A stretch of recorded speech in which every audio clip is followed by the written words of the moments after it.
ફૂલ હજી ખીલ્યું પણ નહોતું ત્યાં મુરઝાઈ ગયું. તેને ક્યાં ખબર હતી કે 1 વર્ષ પહેલાં જેની સાથે યજ્ઞની સાક્ષીએ જીવનભર સાથે રહેવાના કોલ આપ્યા હતા તે તેને એકલી મેલીને જતો રહેશે. લગ્ન પછી પાયલ ખૂબ જ ખુશ હતી. તેનો પતિ સંજય તેને ખૂબ જ પ્રેમ કરતો હતો અને તેને ખુશ રાખવા માટે તે પૂરી કોશિશ કરતો હતો. તે આખો દિવસ કાળી મજૂરી અને મહેનત કરતો, પણ તે પાયલને ક્યારેય પણ ઉદાસ થવા દેતો નહીં.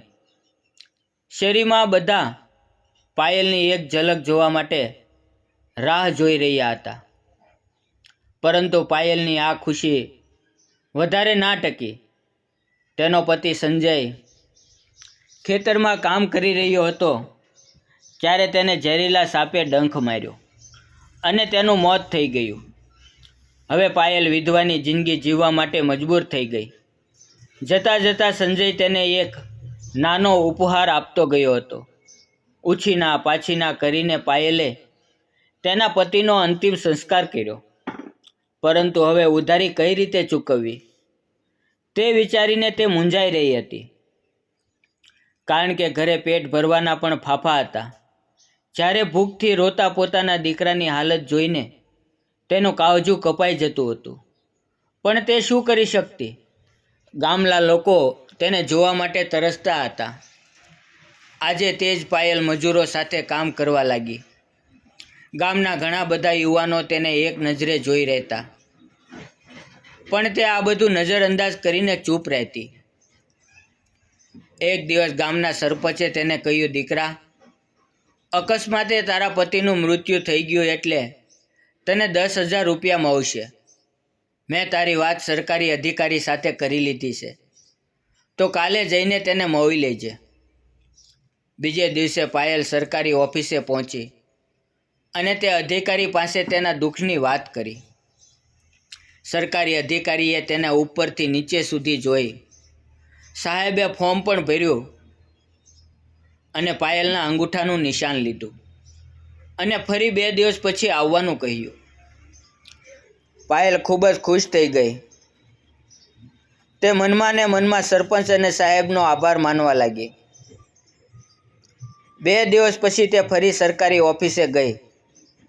સાહેબે તેને બેસવા માટે ખુરશી પણ આપી. પાયલ ખુરશી ઉપર બેસવાની ના પાડવા લાગી, તો સાહેબે હાથ પકડીને તેને ખુરશી ઉપર બેસાડી. ખુરશી ઉપર બેસ્યા પછી તે વિચારી રહી હતી કે આજે તેને રૂપિયા મળી જશે. સરકારી અધિકારી આમ તેમ કામ કરતાં કરતાં પાયલના શરીરને નિહાળી રહ્યો હતો. તે ખૂબ જ સુંદર હતી. થોડીવાર પછી સાહેબ બોલ્યા, તારું બધું કામ થઈ ગયું છે. બેંકમાંથી ચેક પણ આવી ગયો છે, પરંતુ મારી ઉપરનો અધિકારી 1 નંબરનો ઘૂસખોર છે.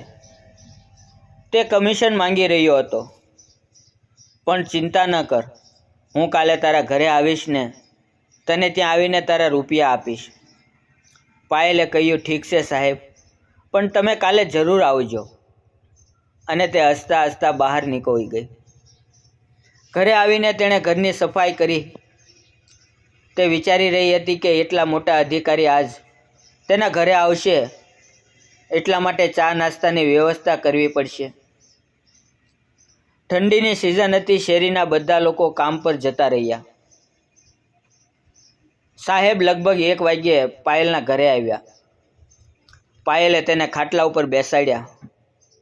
આજ તેણે ધોયેલા કપડાં પહેર્યા હતા અને તેની અંદર તે ખૂબ જ સુંદર લાગી રહી હતી. તેણે કહ્યું, બેસો સાહેબ, હું તમારા માટે ચા બનાવું છું. હવે પાયલના રૂપને જોઈને અધિકારી સાહેબ પોતાના મન પરનો કાબુ ગુમાવી દીધો. હવે તે એવો મોકો ગોતી રહ્યો હતો કે ક્યારે તે પાયલને પોતાની બાહોમાં લઈ લે. તેણે ધીમેથી રૂમનો દરવાજો બંધ કરી દીધો. પાયલ ચા લઈને આવી. સાહેબે ચાનો કપ એક બાજુ મૂકીને પાયલને પોતાની બાહોમાં જોરથી પકડી લીધી.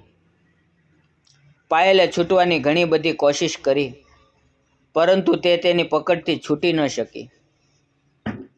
સાહેબ તેના માથા પર હાથ ફેરવવા લાગ્યા અને કહ્યું, જો પાયલ, તું ના પાડીશ તો તું પણ બદનામ તું જ થઈશ, કારણ કે લોકો એમ કહેશે કે પાયલ વિધવા હતી.